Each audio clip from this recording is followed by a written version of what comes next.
Olivia, Mon Patrick. mais tu as l'air complètement passionné par ton livre, c'est quoi? Bah, Chateaubriand, forcément. Voyons, N'est-ce j'adore. pas? Bah, moi aussi, je l'adore. Et en plus, j'adore le manger. T'as vu mon nez? Ben voilà. Boucherie Grégoire. C'est une boucherie qui appartient au chef Antonin Bonnet, qui est le propriétaire du 15 sous, restaurant étoilé. Passionné de viande. Et avec lui, il va nous faire toute la recette du Chateaubriand. Et on va surtout raconter l'origine et l'histoire du Chateaubriand. Donc on y va, on va Allez. raconter l'histoire du Chateaubriand. C'est Et il parti. y en a.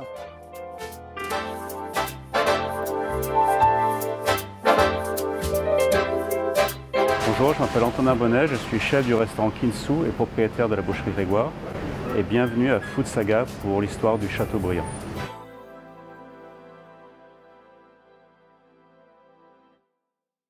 Donc nous voilà avec vous, chef, devant cette magnifique pièce de viande. Oui, Un faux filet. Un filet. un filet. Pas un filet. Donc là, on a la partie centrale du filet, la queue et la tête. Je crois que la tête, on doit en avoir une partie là. Non, elle est là. Je regarde. La D'accord. partie du gras.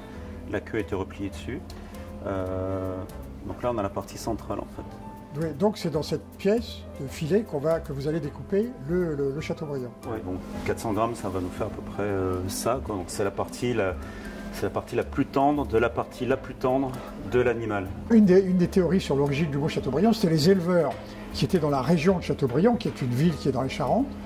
Et alors ils voulaient tellement faire la promotion de leur élevage, ils considéraient que leur viande était délicieuse, qu'ils ont, pratiquement c'est eux qui ont inventé la découpe Du de Chateaubriand. cette pièce de 400 grammes.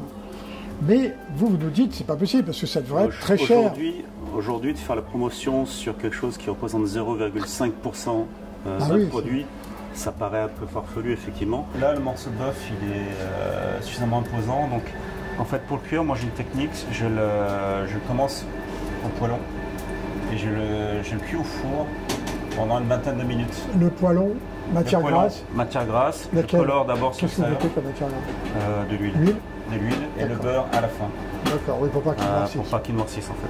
Donc là, en fait, comme vous le voyez, on est vraiment dans l'origine de la recette telle que l'a inventée le cuisinier personnel de Chateaubriand, qui s'appelait Montmirail. Il est parti avec lui à Londres. Vous savez que Chateaubriand fait beaucoup de politique. Il est parti à Londres comme ambassadeur de France avec son cuisinier. Et c'est là que ce cuisinier, un jour, a inventé cette recette à partir de ce Chateaubriand, de cette pièce de bœuf, qu'il a présentée avec une sauce que le chef va nous présenter tout à l'heure. Et ça, il a appelé ça évidemment du nom de son maître, c'est-à-dire Chateaubriand, avec un 2. Et c'est de là vraiment que vient le nom, c'est-à-dire une pure invention du cuisinier de Chateaubriand. D'ailleurs, pendant qu'il était à Londres, il a inventé une deuxième recette que tout le monde connaît, c'est le diplomate. C'est un dessert. Et pourquoi il l'a appelé le diplomate? Parce que Chateaubriand était ambassadeur. Voilà. Alors là, on a tous les ingrédients de la sauce, de la fameuse sauce que Montmirail a inventée pour le pièce de bœuf. La sauce pour la sauce, c'est ça en fait. Alors, vin blanc, les échalotes. Et le beurre d'hôtel, donc pour finir la sauce. Et ça, c'est pour finir la cuisson du Chateaubriand. On va le repoêler mais au beurre cette fois, avec des aromates. Et on va arroser le Chateaubriand généreusement.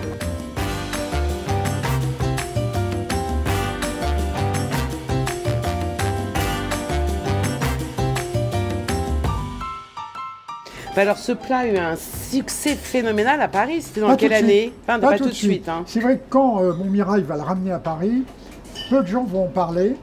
Il va le proposer à des restaurateurs, mais ça marche pas trop. Sauf que 10 ans après, tu as raison, tout d'un coup, il y avait une mode à Paris à l'époque. Il y avait une mode qui faisait que les grands artistes de l'époque, écrivains, poètes, artistes de théâtre, se réunissaient 2 fois par mois dans un restaurant. Ils choisissaient un restaurant, puis ils se réunissaient.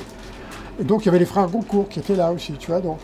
Et un jour, il y a le restaurant Magny, d'un chef qui s'appelait Modeste Magny, ça ne s'invente pas, on est en 1860 par là, et il décide, pendant un des dîners de tous ces gens, qui sont des grands gourmands aussi, hein, faut pas déconner, ils ne faisaient pas que de la poésie.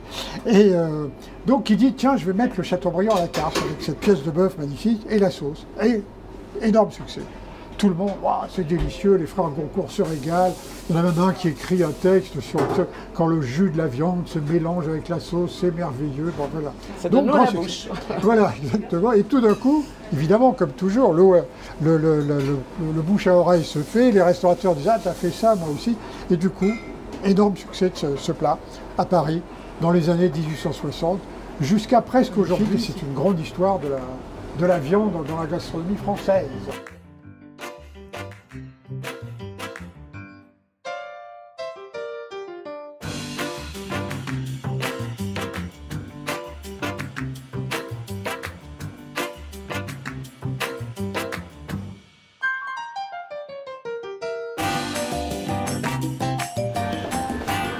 Mesdames, Messieurs, le chef, le Châteaubriand.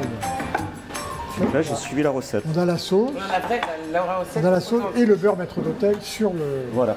sur la viande. Alors, on a été sur Châteauneuf-du-Pape, dans un domaine qui est assez étonnant, parce que c'est un domaine qui a des siècles. Des siècles, des siècles. C'est un très vieux domaine, et toujours avec les deux mêmes familles qui s'occupent du domaine. Ouais. Plus de 50 hectares en Châteauneuf-du-Pape et une vingtaine d'hectares en Côte-du-Rhône. C'est leur cuvée phare. Ça, c'est en 2016, ça aussi. On va le goûter, qui est une cuvée, alors là, 100% grenache. Alors là, on est vraiment sur le Châteauneuf-du-Pape pur et dur. Pur et dur. Vous avez le grenache, c'est un beau cépage, hein, moi j'aime beaucoup. Enfin, c'est du velours quand même. Du velours, il y a plus de finesse sur Il y celui-là. a plus de finesse, hein. Ah ouais. Très soyeux, hein. Il est très soyeux, très velouté. Une belle tension. Ah ouais, c'est un vin magnifique. Ça, c'est très joli. Ça. Domaine du Grand Tinel, cuvée Alexis Establé. Bravo et merci de nous avoir accueillis. Avec Et grand un coup de plaisir. saga, aucun sou. saga, Vous dites Kinsu ou On dit Kinsu Kinsu. Kinsu. Ouais.